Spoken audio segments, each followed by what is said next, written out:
ഈശോയിൽ ഏറ്റവും സ്നേഹിക്കപ്പെടുന്ന പ്രിയമുള്ള സഹോദരി സഹോദരന്മാരെ, 50 നോമ്പിൻ്റെ 45-ാം ദിനത്തിലേക്ക് നാം പ്രവേശിക്കുക. ഈശോയുടെ തിരുസന്നിധിയിലായിരിക്കുമ്പോൾ, പ്രാർത്ഥിക്കുമ്പോൾ, ധ്യാനിക്കുമ്പോൾ പെസഹ തിരുനാളിനോട് ഒരു ദിനം കൂടി നമ്മൾ അടുത്തിരിക്കുക.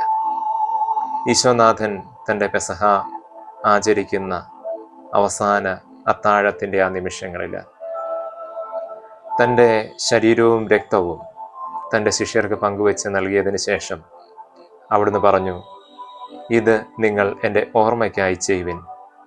പ്രിയമുള്ളവരെ, നമുക്കറിയാം, കർത്താവിൻ്റെ ഓർമ്മയ്ക്കായി, നമ്മുടെ പാപങ്ങൾക്ക് പരിഹാരമായി അർപ്പിച്ച ആ ബലിയുടെ ഓർമ്മ, പരിശുദ്ധ കുർബാന നാം അനുദിനം നമ്മുടെ ജീവിതത്തിൽ അർപ്പിച്ചു പോരുകയാണ്. പ്രിയമുള്ള സഹോദരങ്ങളെ, ഈശോ നൽകിയ അവസാനത്തെ ഒരു കൽപ്പനയാണ്, എൻ്റെ ഓർമ്മയ്ക്കായി ഇത് ചെയ്യുവിൻ. ഈശോയിൽ പ്രിയമുള്ളവരെ, ഈ കൽപ്പനകൾ പാലിച്ചു കഴിയുമ്പോൾ, ദൈവമായ കർത്താവ് നമ്മോട് കൽപ്പിച്ച കൽപ്പനകൾ, ഈശോനാഥൻ നമ്മോട് അരുളി ചെയ്ത ആ കൽപ്പനകൾ, അവയൊക്കെ പാലിച്ചു കഴിഞ്ഞാൽ നമ്മുടെ ജീവിതത്തിൽ അനുഗ്രഹങ്ങൾക്ക് മേൽ അനുഗ്രഹം ധാരാളമായി സമൃദ്ധമായി ഉണ്ടാകുമെന്ന് വചനം നമ്മെ ഓർമ്മിപ്പിക്കുക. ജെറമിയ പ്രവാചകന്റെ പുസ്തകം 42-ാം അധ്യായത്തിന്റെ 6-ാം തിരുവചനം ഇങ്ങനെ പറയുക, നിങ്ങളുടെ ദൈവമായ കർത്താവിന്റെ കൽപ്പന അനുസരിച്ചാൽ നിങ്ങൾക്ക് ശുഭം ഭവിക്കും. ഈശോയിൽ പ്രിയമുള്ളവരെ, കർത്താവ് നൽകിയ ഈ കൽപ്പന അനുസരിച്ചുകൊണ്ട് തന്നെ നമുക്ക് നമ്മുടെ രക്ഷയ്ക്ക് വേണ്ടി, നമ്മുടെ ആത്മാവിൻ്റെ രക്ഷയ്ക്ക് വേണ്ടി ഈ പുതിയ നിയമ കാലഘട്ടത്തിൽ ഈശോയോട് ചേർന്നിരുന്നുകൊണ്ട് നമുക്ക് പെസഹ ആചരിക്കുവാനായിട്ട് ഒരുങ്ങാം.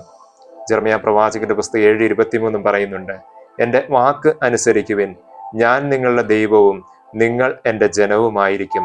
ഞാൻ നിങ്ങളോട് കൽപ്പിക്കുന്ന മാർഗത്തിലൂടെ ചരിക്കുവിൻ, നിങ്ങൾക്ക് ശുഭമായിരിക്കും.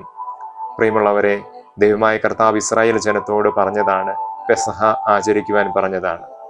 നമുക്കും, പുതിയ ഇസ്രായേലായ നമുക്കും ഈ പെസഹ തിരുനാള് ഏറ്റവും വിശുദ്ധമായിട്ട് ആചരിക്കുവാനായിട്ട് നമ്മൾ പരിശ്രമിക്കണം.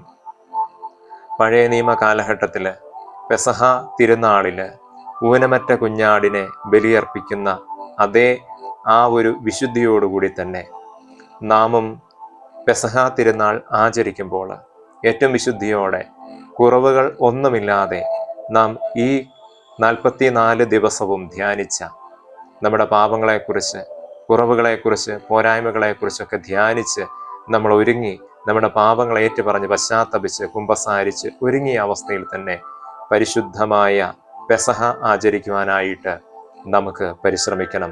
നിയമാവർത്തന പുസ്തകത്തിന്റെ 28-ാം അധ്യായം 1-ാം തിരുവചനം ഇങ്ങനെ പറയുന്നു, നിന്റെ ദൈവമായ കർത്താവിന്റെ വാക്ക് കേട്ട് ഇന്ന് ഞാൻ നിനക്ക് നൽകുന്ന കൽപ്പനകളെല്ലാം സൂക്ഷ്മമായി പാലിക്കുമെങ്കിൽ അവിടുന്ന് നിന്നെ ഭൂമിയിലെ മറ്റെല്ലാ ജനതകളെയും കാൾ ഉന്നതനാക്കും.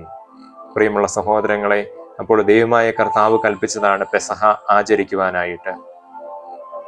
അത് നമ്മുടെ രക്ഷയ്ക്ക് വേണ്ടിയാണ്, നമ്മുടെ ആത്മാവിൻ്റെ രക്ഷയ്ക്ക് വേണ്ടിയാണ് എന്നുള്ള ആ ഒരു ബോധ്യം നമ്മുടെ ജീവിതത്തിൽ ഉണ്ടാകണം.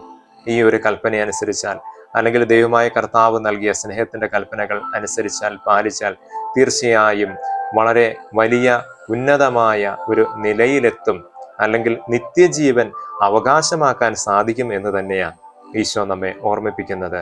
പ്രിയമുള്ള സഹോദരങ്ങളെ, അതുകൊണ്ട് ഏറ്റവും തീഷ്ണതയോടെ, ഏറ്റവും വിശുദ്ധിയോടെ, കുറവുകളൊന്നുമില്ലാതെ പെസഹ ആചരിക്കുവാൻ നമുക്കൊരുങ്ങാം.